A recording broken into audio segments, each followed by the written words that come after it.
আসসালামু আলাইকুম দর্শক, পাকোড়া তো আমরা অনেকভাবেই খেয়ে থাকি। আজকে আমি আলু দিয়ে একটা পাকোড়া রেসিপি শেয়ার করব। এই পাকোড়াটা খেতে একদম মুচমুচে এবং খুবই মজা হয়।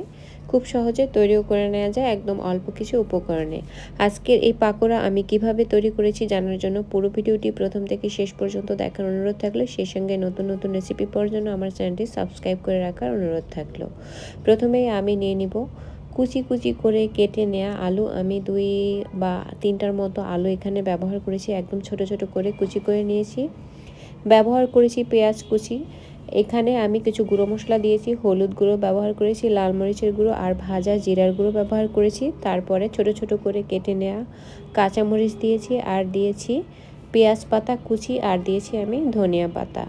এবারে বাইন্ডিংয়ের জন্য দিয়ে দিব আমি বেসন এবং চালের গুঁড়ো। আমি কোনো কিছুর পরিমাণ বলছি না, এই কারণে যাতে এটা যে যেমন অনুপাতে যেই পরিমাণে পাকোড়া তৈরি করতে চান ওই আন্দাজ করে দিতে হবে। আর চালের গুঁড়ো আর বেসন সমান পরিমাণে ব্যবহার করেছি।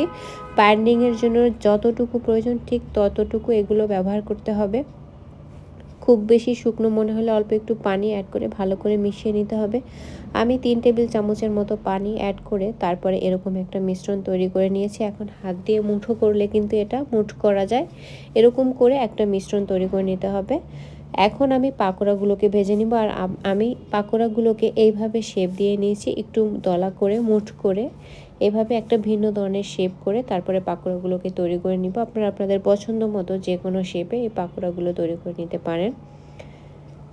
মিডিয়াম ফ্লেমে বা মিডিয়ামের থেকে একটু লো ফ্লেমে রেখে তারপরে বেশ ভালো করে মুচমুচে করে পাকোড়াগুলোকে ভেজে নিতে হবে। একটা পাশ হয়ে গেলে আরেকটা পাশে উল্টে দিতে হবে। তবে একদম দেওয়ার সাথে সাথেই উল্টানোর চেষ্টা করলে কিন্তু পাকোড়াগুলো ভেঙে যাবে। কিছুক্ষণ পরে যখন একটা পাশ ভালো করে হয়ে যাবে ওই পর্যায়ে পাকোড়াগুলোকে উল্টে দিয়ে তারপরে সকল দিক উল্টে পাল্টে ভেজে নিতে হবে। আমার প্রথম ব্যাচের পাকোড়াগুলো কিন্তু হয়ে গিয়েছে। এখন আমি তেল ঝরিয়ে উঠিয়ে নিব। আর দেখুন পাকোড়াগুলো কিন্তু একটুও ভাঙেনি, খুবই মুচমুচে হয়েছে। একই পদ্ধতিতে আমার যতগুলো মিশ্রণ বাকি ছিল সবগুলো দিয়ে আমি পাকোড়া তৈরি করে নিব। যখন ঘরে কোনো উপকরণই থাকে না তখন কিন্তু আলু দিয়ে আপনারা এই পাকোড়াগুলো তৈরি করে নিতে পারেন। খুব সহজে এটি তৈরিও করা যায়, খেতেও কিন্তু অনেক বেশি মজা হয়। আমার সবগুলো পাকোড়া ইতিমধ্যে তৈরি করা হয়ে গিয়েছে। এখন জাস্ট গরম গরম যে কোনো ধরনের সসের সাথে পরিবেশন করে নেওয়ার পালা। এটি ছোট বড় সকলেই কিন্তু খেতে অনেক বেশি পছন্দ করে। তবে বাচ্চা থাকলে মরিচের পরিমাণ বা মরিচের গুঁড়োর পরিমাণ একটু কমিয়ে তারপরে আপনারা এই পাকোড়াগুলো তৈরি করে নিতে পারেন। আজকের এই আলু দিয়ে তৈরি পাকোড়ার সহজ রেসিপি যদি ভালো লাগে আমার চ্যানেলটি সাবস্ক্রাইব করে রাখবেন, পেজটি ফলো দিয়ে রাখবেন এবং